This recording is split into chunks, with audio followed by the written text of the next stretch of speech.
The art of film holds a very special place in many of our hearts, transporting us to unique and creative worlds that capture our attention and our imaginations. No film would be complete without a great set to further immerse its viewers in the setting that it's trying to sell us. All over the world, relics of cinema past that are abandoned in remote areas, acting as relics of the movies and their crews that once inhabited the area years before. Here are top movie sets that were left abandoned by their crews after filming wrapped up. Intolerance, Babylon set. W. D. Griffith, who in 1916 decided to make a 3.5-hour-long epic titled Intolerance. Griffith really tried to push the limits of filmmaking and even opted to put 1/3 of the budget, which is nearly $2 million in today's dollars, towards creating a movie set of the ancient city of Babylon. This was constructed right off of Hollywood Boulevard and is an impressive set even to today's standards. However, the film slowly turned into an ego trip for the director, who strived for perfectionism, and spent large sums of money on individual scenes, really going for the visual aspect of the film. This caused for the film to become an absolute production nightmare, and after its release and lackluster reviews nearly bankrupted Griffith. Due to this, the ancient Babylon set was left to rot right in the middle of downtown Hollywood, as no one really wanted to dedicate the time or money into tearing it down. The set still exists today in a different form. In 2001, a shopping mall opened near the original set, in which a semi-replica of the original set was constructed.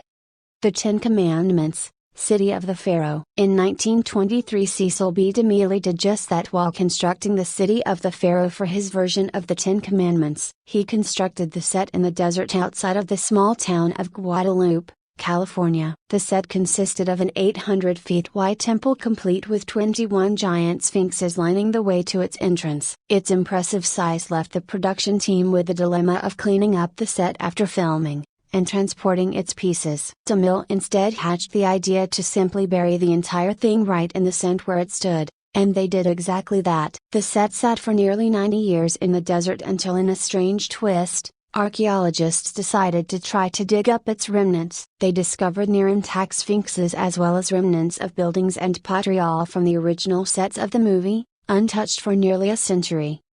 Big Fish, Spectre movie set. Tim Burton is well known for his love of pushing the boundaries of cinema with special effects. In his 2003 film Big Fish, he opted to physically create the town of Spectre, in which the main character visits multiple times throughout the movie. Built on an island in the middle of the Alabama River, the crew decided to leave the town after filming wrapped up. Over time, the set began to fall apart, and a fire destroyed many of the buildings. However, today 6 of the buildings still exist, as well as some remnants of the others, acting as a living testament to the movie that was shot there nearly 2 decades ago.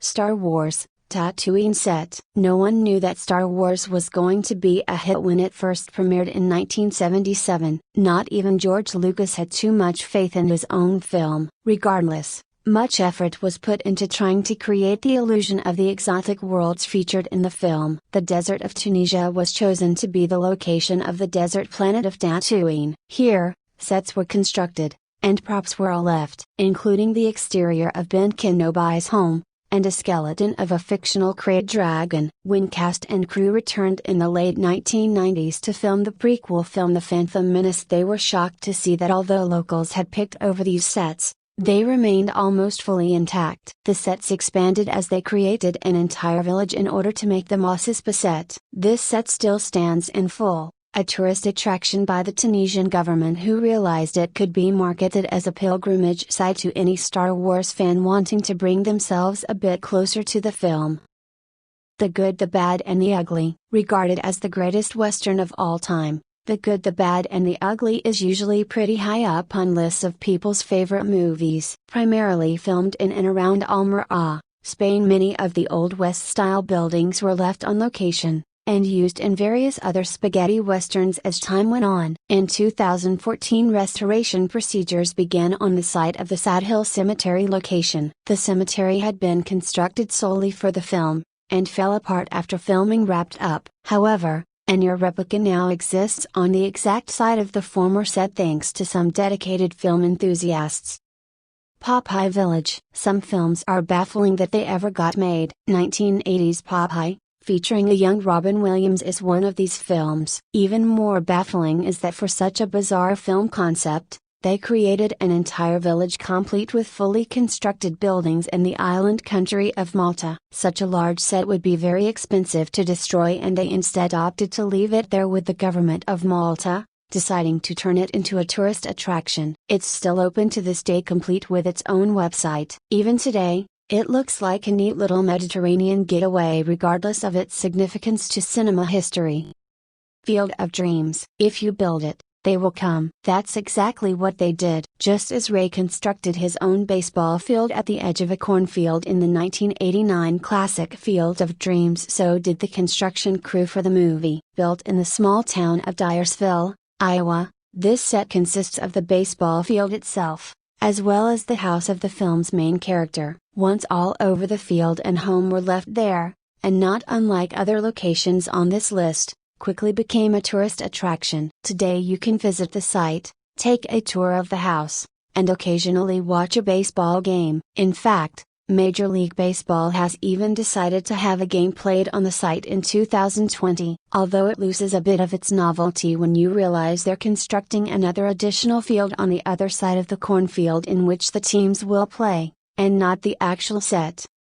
Hansel and Gretel, Witch Hunters. Despite this movie being a cliched, horribly written, and just all-around awful movie, the creators of 2013 Hansel and Gretel opted to create a physical set for the movie's town setting. Built in Augsburg, Germany right outside of Berlin, the small and highly detailed medieval village was constructed and left to rot. Almost completely accessible to the public, the site remained, as no one knew at the time whether or not the film would ever garner a sequel.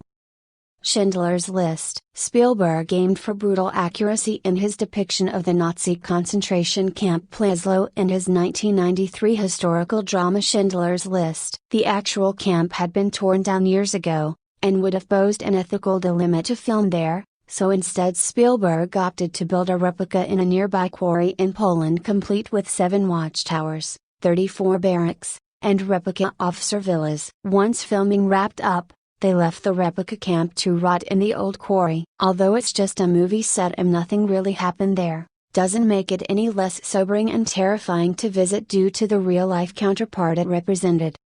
These are some top movie sets abandoned after filming wrapped up. If you like our video, subscribe our channel and get notified on our latest videos.